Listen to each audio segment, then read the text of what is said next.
हरे कृष्णा। एकादशी का ये उपवास केवल अन्न का नहीं होता, ये हमारे मन, इंद्रियों और वासनाओं का उपवास होता है।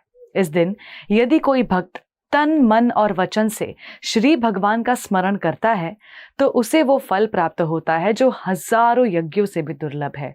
और जब ये एकादशी कार्तिक मास में आती है, उस महीने में जो स्वयं श्रीमती राधा रानी को प्रिय है, तो इसका पुण्य असंख्य गुना बढ़ जाता है। इस मास में किया गया एक छोटा सा पुण्य भी अनंत गुना फल देता है। और इसी माह की कृष्ण पक्ष की एकादशी कहलाती है रमा एकादशी। ये एकादशी केवल व्रत नहीं, एक दिव्य कथा का द्वार है जो बताती है कि किस प्रकार विनम्रता, भक्ति और सत्संग मनुष्य को स्वर्ग से भी ऊंचा स्थान वैकुंठ में निवास दिला सकता है। पुराणों में राजा मुचुकुंद की कथा आती है। राजा मुचकुंद जो सूर्यवंश के महापुरुष थे, उनका राज्य धर्म, संयम और करुणा से चलता था। उनकी एक पुत्री थी राजकुमारी चंद्रभागा, जो रूप में चंद्रमा के समान और आचरण में माता तुलसी जैसी पवित्र थी। राजा के राज्य में एक विशेष नियम था। एकादशी के दिन राज्य का कोई भी व्यक्ति अन्न, जल, फल कुछ भी ग्रहण नहीं करता था। ये परंपरा इतनी गहरी थी कि ये न केवल नियम बल्कि उनके जीवन का हिस्सा बन चुकी थी। चंद्रभागा का विवाह राजकुमार शोभन से निश्चित हुआ, एक सुंदर, बुद्धिमान परंतु दुर्बल काया वाला युवक। विवाह के कुछ दिन बाद ही रमा एकादशी का शुभ दिन आया। राजकुमार शोभन पहली बार अपनी पत्नी के साथ ससुराल में थे। जैसे ही प्रातः बेला हुई, चंद्रभागा ने प्रेम से अपने पति से कहा, स्वामी, आज रमा एकादशी है। हमारे कुल में ये नियम है कि इस दिन कोई अन्न ग्रहण नहीं करता। राजकुमार सोच में पड़ गए। उनका शरीर कमजोर था पर मन श्रद्धा से भरा हुआ। उन्होंने कहा, मैं व्रत करूंगा, लेकिन यदि शरीर साथ न दे तो मुझे क्षमा करना। राजकुमार ने व्रत किया।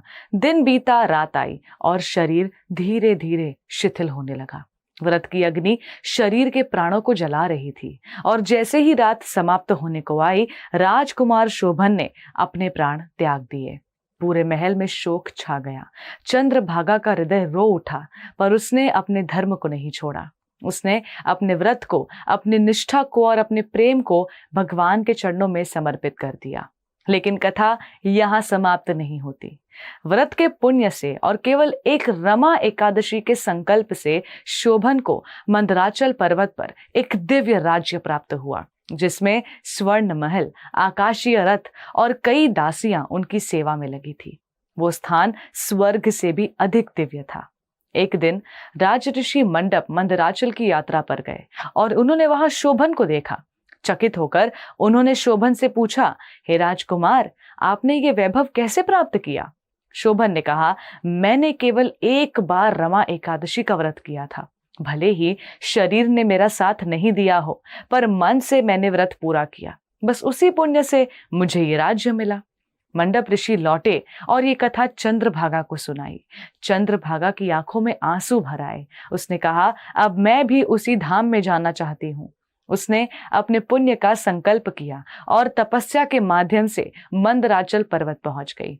वहां पति पत्नी का पुनर्मिलन हुआ और शोभन का राज्य स्थायी हो गया। तो ये है रमा एकादशी की महिमा। एक ऐसा दिन जो मृत्यु के पार जाकर जीवन देता है। ये हमें सिखाती है कि एक भी व्रत यदि श्रद्धा से किया जाए तो वो स्वर्ग से भी बढ़कर फल दे सकता है। हमारा ये मानव जीवन, जिसे हम साधारण समझते हैं, वो असंख्य योनियों के बाद मिला है। ये वो नौका है जिससे हम संसार सागर को पार कर सकते हैं। पर यदि इस जीवन में भी हम एकादशी जैसे शुभ अवसरों को खो दें तो समझ लीजिए कि हम अपने ही भाग्य को ठुकरा रहे हैं। इसलिए इस रमा एकादशी पर केवल अन्न का नहीं, अपने अहंकार का उपवास कीजिए, अपने वचनों को मीठा कीजिए, मन को शांत कीजिए और भगवान के नामों का जप कीजिए। एकादशी का व्रत केवल शरीर के लिए नहीं होता, आत्मा के उद्धार के लिए होता है। पर आज का युग विचित्र है। हम अन्न छोड़ने की बात सुनते ही कहते हैं, भूखे रहेंगे कैसे? लेकिन क्या हम ये भूल गए कि एकादशी का उपवास केवल शरीर के लिए नहीं, आत्मा की भूख मिटाने के लिए होता है। अन्न का त्याग हमें संसार से काटता है और भगवान से जोड़ता है। ये दिन हमारी आत्मा को वो शांति देता है जो दुनिया की कोई चीज नहीं दे सकती। केवल इस मानव देह में ही हम भक्ति कर सकते हैं, भगवान को जान सकते हैं और अपने जीवन को सार्थक बना सकते हैं। अगर इस दुर्लभ जीवन में भी हम व्रत, कथा श्रवण, नाम जप और सेवा नहीं कर पाए तो फिर कब करेंगे? आइए इस रमा एकादशी पर केवल अन्न का नहीं, अपने अहंकार का, आलस्य का और अज्ञानता का त्याग करें। भगवान का नाम लें, उनकी कथा का श्रवण करें और जीवन के हर क्षण को सेवा का माध्यम बनाएं। क्योंकि एक एकादशी, मात्र एक एकादशी यदि सही भाव से किया गया हो तो हमारे जीवन की दिशा को मोड़ सकती है। धन्यवाद।